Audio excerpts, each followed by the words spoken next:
بسم اللہ الرحمن الرحیم بسم اللہ الرحمن الرحیم الحمد للہ رب العالمین والصلاة والسلام علی رسولہ محمد وآلہ واصحابہ اجمعین، اما بعد۔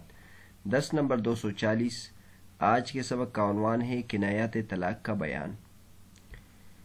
صریح اور مجاز کا ذکر چل رہا تھا کہ صریح اور مجاز کا حکم کیا ہے۔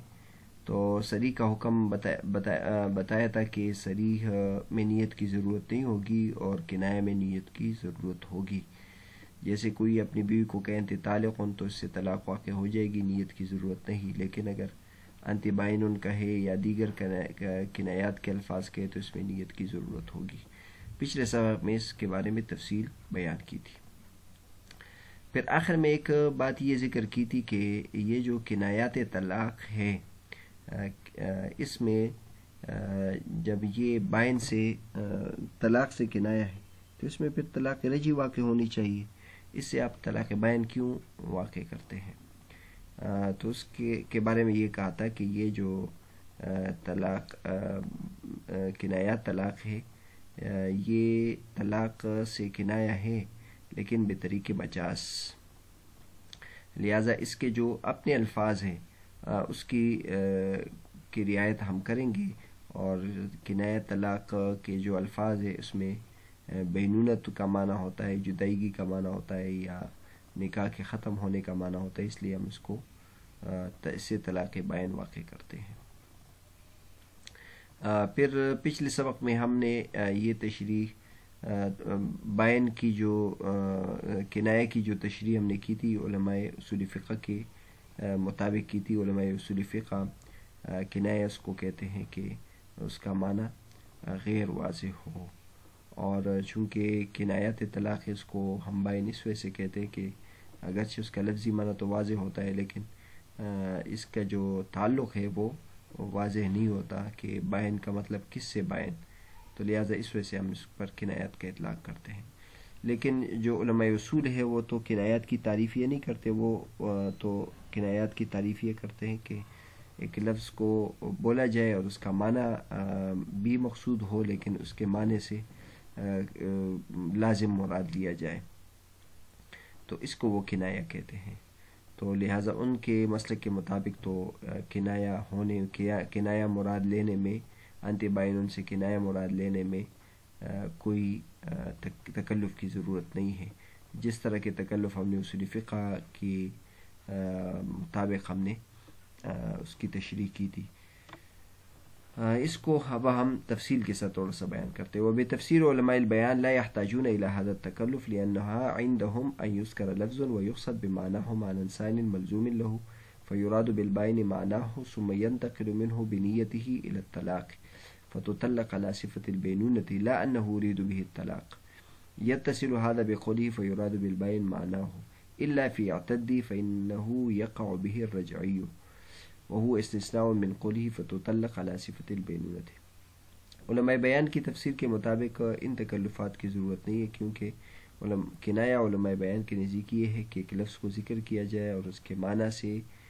ایک دوسرا معنی مراد لیا جائے جو پہلے کو ملزوم ہو، لہٰذا بائن سے اس کا معنی ہی مراد لے لیں، یعنی بائن سے جدائی کا معنی مراد لیا گیا، پھر اس جدائی سے اس کی نیت کے ذریعے سے ہم طلاق کی طرف منتقل ہوئے، لہٰذا بینونت کی صفت پر اس کو طلاق واقع ہوگی، نہیں یہ کہ ہم نے اس سے طلاق مراد لیا ہے۔ یہ یراد بالبائن فیراد بالبائن معناہ سے اس کا تعلق ہے، الا فی اعتدی، سوائے اعتدی میں، کیونکہ اس سے طلاق رجعی واقع ہوگی، اور یہ اس کے قول فتطلق علی صفت البینونت سے استثناء ہے۔ علماء بیان کے تشریح کے مطابق ہم اس مقام کی تشریح کرتے کہ ہم انت بائن سے طلاق بائن کیوں واقع کرتے، طلاق رجعی کیوں نہیں کرتے۔ اس کی وجہ یہ کہ ان کے نزدیک کنایہ اس کو کہتے ہیں کہ ایک لفظ ذکر کیا جائے اور اس کے معنی سے ایک دوسرا معنی مراد لیا جائے جو پہلے کو ملزوم ہو، تو لہٰذا یہ ہم بار بار کہتے ہیں کہ علماء بیان کے نزدیک جو لفظ ذکر کیا جاتا ہے اس سے وہ اس کا معنی بھی مراد ہوتا ہے، لیکن اس کے معنی کو ایک دوسرا معنی لازم ہو تو وہ بھی مراد لے لیا جاتا ہے، یعنی ذہن اس سے اس کی طرف بھی منتقل ہوتا ہے۔ لہٰذا ہم نے بائن سے بائن ہی مراد لیا، اور لیکن بائن میں طلاق کا معنی بھی ملحوظ رکھا، تو لہٰذا بائن میں جب طلاق کا معنی بھی ملحوظ رکھا تو طلاق بائن ہی ہوا، تو اسی وجہ سے ہم اس سے طلاق بائن واقع کرتے ہیں، نہ یہ کہ اس کے ذریعے سے ہم نے مکمل طور پر طلاق مراد لیا۔ یہ بات نہیں ہے کہ اس سے انت بائن سے ہم نے انت تعلق مراد لیا، یہ معنی نہیں ہے، بلکہ انت بائن سے بائن والا طلاق مراد لیا۔ البتہ بعض جو کنایات کی قسم ہے اس سے ہم طلاق رجی واقع کرتے، تو اس کی کیا وجہ ہے؟ تو وہ کہتے کہ یہ مستثنیٰ ہے، اعتدی اس سے طلاق رجی واقع ہوتی ہے، اور اس کی وجہ وہ بیان کرتے ہیں۔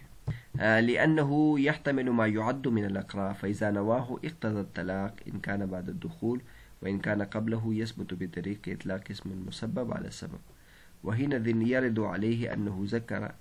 أن المسبب إنما يطلق على السبب إذا كان المسبب مقصودا منه وهنا السبب ليس كذلك، وكذا استبرئي رحمك بعين هذا الدليل أي الدليل الذي ذكر في اعتدي، فيحتمل أنه أمرها باستبراء الرحم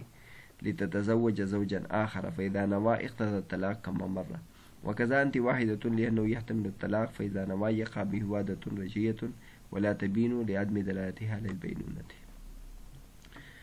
تو بہرحال یہ ایک بعض آپ حضرات کو معلوم ہوگا کہ کنایہ میں سے بعض طلاق ایسے ہیں کہ جس سے ہم بھی اس کے رجی طلاق کے قائل ہیں، تو اس کی وجہ یہ ہے کہ آسان الفاظ میں کہ ان الفاظ میں بینونت کا معنی نہیں ہے، ان الفاظ میں بینونت یعنی جدائیگی اور نکاح کے ختم ہونے کا معنی نہیں ہے، لہٰذا اس وجہ سے ہم اس سے طلاق رجی واقع کرتے ہیں۔ جیسے مثلا سب سے پہلی مثال اعتدی ہے کہ تم عدت گزارو، تو اب جو عدت گزارنے کا معنی ہے لأنه يحتمل ما يعد من الأقراء، اعتدی اس میں اس بات کا بھی احتمال ہے کہ جو حیض کے جو عدت کے حصے ہیں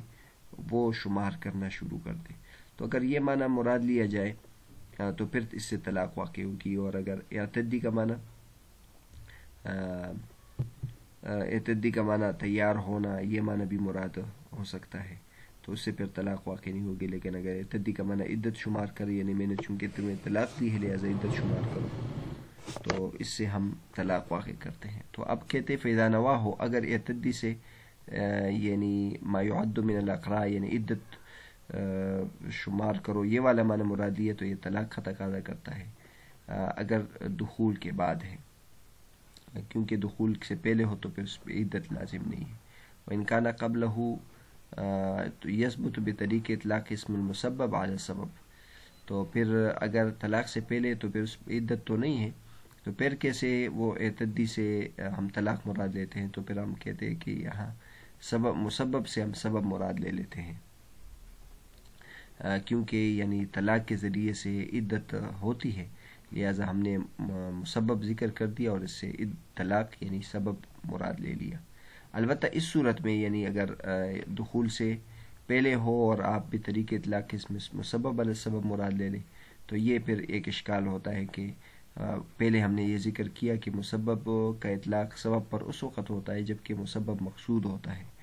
اور یہاں اس طرح نہیں ہے، یعنی عدت صرف طلاق کی تو نہیں ہوتی، عدت کسی اور چیز کی بھی ہو سکتی ہے، تو صرف ایک سبب تو اس کا یعنی یہ سبب غائی نہیں ہے بلکہ سبب محض ہے، جیسے کہ پیچھے مباحث میں ہم نے یہ بیان کیا ہے کہ سبب سے تو مسبب مراد لیا جا سکتا ہے لیکن مسبب سے سبب ہم مراد لے ہی لے سکتے ہیں، تو یہاں اعتدی سے آپ طلاق کو مراد نہیں لے سکتے ہیں، یہ ایک اشکال باقی رہے گا، باقی یہ بات حل ہو جائے گی۔ تو لہٰذا اعتدی سے پھر اعتدی میں معنی اس طرح نہیں ہے کہ جس سے بینونت ہو، بلکہ وہ اس کو کہہ رہے کہ عدت شمار کرو، عدت شروع کرو، تو عدت شروع کرنا چونکہ طلاق رجی میں بھی ہوتا ہے، یعنی عدت شروع ہو جاتی ہے طلاق کے بعد، تو لہٰذا اس کو ہم بائن پر محمول نہیں کرتے۔ اسی طرح استبرئی رحم کی ہے، یہ جو رحم ہے یعنی اپنے رحم کو پاک کرو، اس کا استبراء کرو، تو اس کو بھی ہم اس سے طلاق رجعی واقع کرتے ہیں، اور اس کی بھی دلیل یہی ہے جو پیچھے ہم نے اعتدی میں ذکر کر دیا، کہ اس میں اس بات کا احتمال ہے کہ وہ اس کو یہ حکم کر رہا ہے کہ اپنے رحم کو پاک کرو تاکہ تم کسی اور خاوند کے ساتھ نکاح کرو. تو لہٰذا اس کے ذریعے سے ہم نے اس کا یعنی طلاق والا معنی لے لیا. تو جب یہ اس نے طلاق والا کی نیت کی تو طلاق مراد ہو جائے گی، جیسے کہ پیچھے ہم نے بیان کر دیا. اور تو اس میں بھی چونکہ بینونت نکاح اور نکاح کی نکاح ختم ہونے کا معنی یا جدائیگی کا مکمل طور پر جدائیگی کا معنی نہیں ہے، لہٰذا اس سے بھی ہم نے طلاق رجعی مراد لیا. اور اسی طرح تیسرا لفظ ہمارے پاس ہے انت واحدۃ، تو اکیلی ہے. تو اس میں بھی طلاق کا احتمال ہے اور طلاق کے علاوہ کا بھی احتمال ہے، لیکن جب اس نے طلاق کی نیت کی تو اس سے واحد رجعی ہو جائے گی اور بائنہ نہیں ہوگی، کیونکہ لعدم دلالتی علی البینونت، ان کی دلالت بینونت پر نہیں ہے. بینونت پر یعنی جدائیگی، نکاح کے مکمل طور پر ختم ہونے، اس کی دلالت ان الفاظ میں نہیں ہے. بہرحال آج کا جو ہمارا سبق تھا دراصل بحث تو چل رہی ہے صریح اور کنایہ کے بارے میں، اور پھر صریح اور کنایہ کے ضمن میں چونکہ مثال کے طور پر طلاق کے جو کنایات ہے اس کی بحث آ گئی، تو علامہ صدر الشریعہ رحمۃ اللہ علیہ نے کنایہ طلاق کے جو مثالیں ہیں وہ ذکر کرتی ہے، اور اس میں جو بنیادی طور پر مسئلے کو واضح کیا وہ یہ ہے کہ ایک اشکال واقع ہوتا ہے کہ جب کنایہ الفاظ سے جب آپ طلاق واقع کرتے ہیں تو چونکہ یہ طلاق سے کنایہ ہے تو اس میں پھر طلاق رجعی کیوں واقع نہیں کرتے. تو اس کی وجہ اور اس کے میں جو نقطہ ہے وہ بیان کیا کہ دراصل ہمارے ذہن میں تو آتا ہے کہ یہ الفاظ طلاق سے کنایہ ہے،